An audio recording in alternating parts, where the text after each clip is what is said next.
মধ্যে ইন্ডিয়া কোনো জায়গা নেই। এই আমি বাংলাদেশের ভাই বোনকে বলতে চাই, আজকে খুব মুচকি হাসি এসে আমি আপনাদেরকে বলছি, দেখুন আমরা কোনোদিন আপনাদের ইন্টারনাল অ্যাফেয়ার্সে ছিলাম না।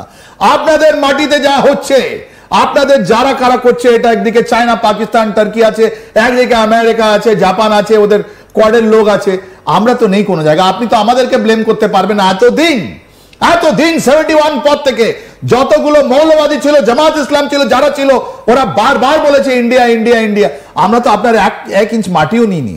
আমরা ভেবেছিলাম আমাদের ভাই বোন আপনারা আছেন, আপনাদের সঙ্গে রিলেশন আজ গতকাল ছিলেন, আজকে আছেন, কালকেও থাকবেন, আমরা এর মধ্যে নেই। তাহলে এদেরকে বাঁচালো কে?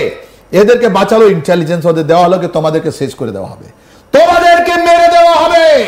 তাই জন্য যে লেফটেন্যান্ট জেনারেল হাসানের কথাটা আপনি দেখলেন, ওনাকে স্যাক করা হলো, ওনাকে সরিয়ে দেওয়া হলো। এখন ওনার একটা বড় question, he is a lieutenant general. এইটাও কথায় উঠে দাঁড়ালো কি জেনারেল ওয়াকুরুজ্জামানকে সরিয়ে মেরে বা অন্য কোনো বাইরে পাঠিয়ে, আমেরিকাতে পাঠিয়ে ওনাকে ফেরত আসতে দেওয়া হবে না। ওনার জায়গায় কে অ্যাপয়েন্ট হবে নতুন চিফ, ওর একটা লিস্ট বানিয়ে ইউনুস যে আছেন উনি প্রেসিডেন্টের কাছে পাঠিয়েছিলেন, because appointment of the chief army staff will be only done by the supreme commander. এসব কথা তো জানা আছে। তাই জন্য আপনি দেখবেন এই জেনারেল ওয়াকুরুজ্জামান আমেরিকা যাওয়া ছেড়ে দিলেন। উনি বললেন না আমি এখন যাচ্ছি না। আর হাসানের এগেনস্ট উনি কেন Hasan he is on the top to replace him as a army chief.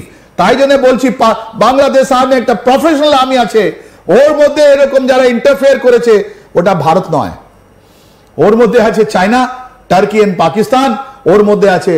আর এর সঙ্গে জানেন কি হলো? এর সঙ্গে হলো সঙ্গে পাকিস্তান হাই কমিশন জবাব দাও।